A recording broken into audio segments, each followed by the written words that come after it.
It's the United States versus Great Britain. Percy the Bachmann engine versus Percy the Hornby engine.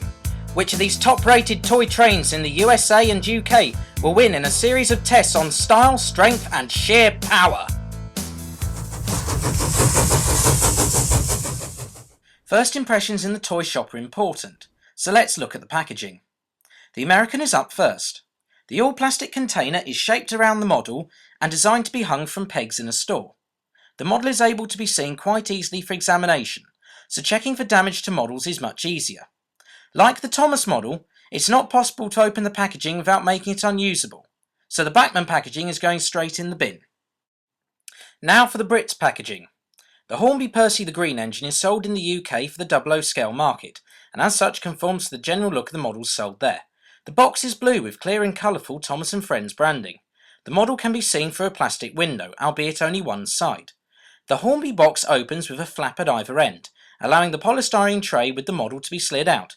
It's a robust box, which keeps the model very snug and safe from damage. The square shape aids stacking on shelves in stores. With the two models side by side, the difference in size is surprising. The Hornby model of Percy is bigger overall, but the difference is nowhere near as large as the difference between the two Thomas models. Both models feature separately fitted items such as buffers, whistles and lamp irons in the case of the Bachmann Percy. Hornby's aim was to produce the Thomas range as close to the actual engines, and Bachmann's was to replicate the models used originally in the television series. That said, the Hornby Percy is a surprisingly convincing model of the character. All the basic shapes are there, but the lack of white paint on the running plate and a strangely shaped number 6 detract from the overall look of the model. The colour is a decent match and not as disappointing as the base colour of the Hornby Thomas. The chassis is the most disappointing part of the model. Like most of the Hornby range, the Percy model reuses an existing chassis to run on. This chassis comes straight off the older Holden 101 chassis and is in fact interchangeable, as demonstrated here. The Hornby Percy has a secret compartment of sorts. When taking this model apart, I noticed the front section of the boiler clips off. This is in fact a way of oiling the gears on the motor without taking the whole of the model off, a surprising little addition which the Thomas model also shares. Like the Hornby Thomas face, the Percy face is an almost perfect representation of that used in the television series. The only things different are the notches in the pupils of the eyes. The Bachmann Percy's face, on the other hand, looks clown-like and bears little resemblance to the character from the television series. The thing that stands out most is the shape of the nose, which is too rounded and almost a full circle. This is not the only problem with the Bachmann model. There are lots of strange design choices. For example, the cab footsteps are mounted onto the side of the running plate instead of underneath it, as on the television series model. The coal bunker is oversized and modelled in grey plastic, when it should be black. This means that there are no rear windows on the cab either. On the front, the lack of a tension lock coupling is disappointing. Percy is seen hauling freight cars backwards quite often in the television series, so the inability to do so here marks it down. There is also a very prominent mould line across the top of the boiler. The boiler is in fact made in two parts, which explains this seam.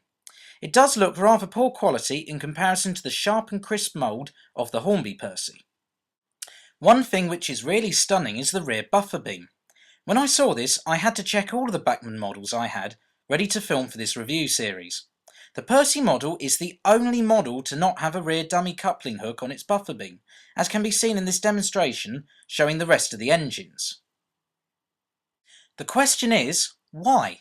The Bachmann Thomas and the James models, released at similar times, both have them, but the Percy model is missing this.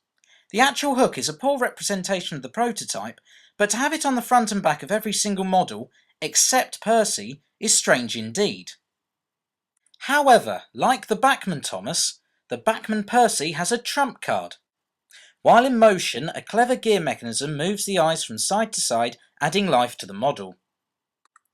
That all said, I was very impressed by the valve gear on the Bachmann Percy. It's not only very robust, but a spot-on match for that on the TV series model. The Hornby Percy reuses an existing chassis, and the valve gear looks very basic by comparison. Now for the test of strength.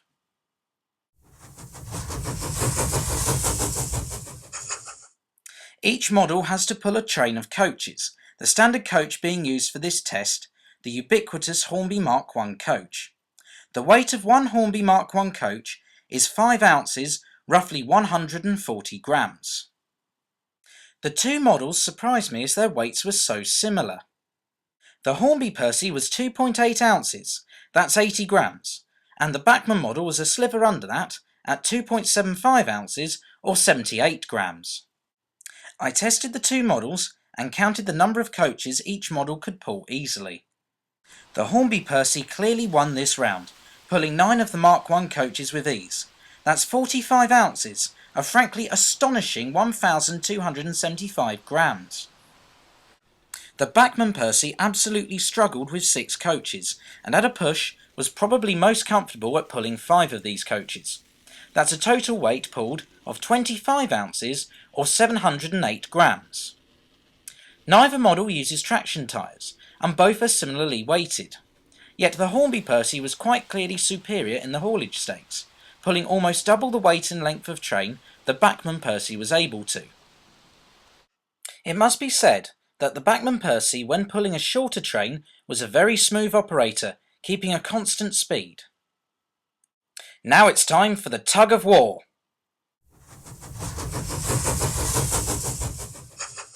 This is a specially made double track line, where the two locos would pull and push against each other to see which was stronger.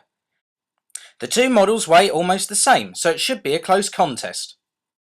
The rubber band has been stretched, the two models are ready, it's Percy versus Percy. And the Hornby Percy pulled the Bachmann Percy down the track every single time. I repeated the test several times over, and the Hornby Percy was so strong it pulled itself and the Bachmann Percy off the rails several times. This was a pretty conclusive test. The Hornby Percy is much stronger. Now for the final test, the test of speed. The time trial test consists of a race around the Copley Hill circuit, a generic train set oval. Each Percy will be timed speeding around the Copley Hill circuit, the winner putting in the fastest time. First it's the turn of the Bachmann Percy, and he's off.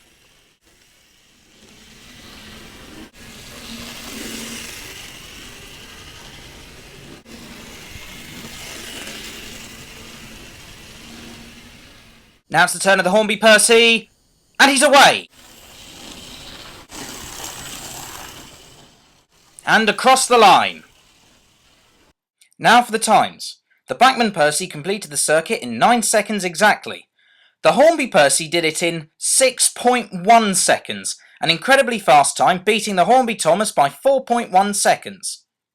So the current leaderboard is as follows. We move on now to the recommended retail price of the two models for 2011.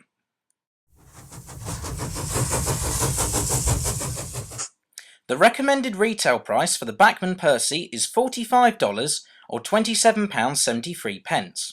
The recommended retail price for the Hornby Percy is $53.54 or £32.99. The Bachmann Percy has less power, less speed, a strange looking face and various other problems in its overall design, but it is cheaper compared with its UK counterpart. Overall, the choice is up to the individual as to which you'd buy, and for me, I'd be stuck. The smooth running of the Bachmann Percy and its lovely valve gear make it an enticing model, despite its other more numerous flaws. Until next time, thank you for watching. The response to the Thomas vs Thomas review was fantastic, so I decided to bring back the two Thomas models for a tug of war smackdown. Who will win in the team tug of war? Team Thomas or the Percy pair?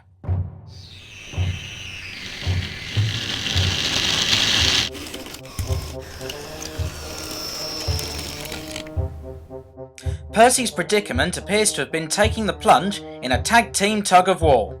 It just goes to show, whichever one you prefer, Thomas is still number one on the train set.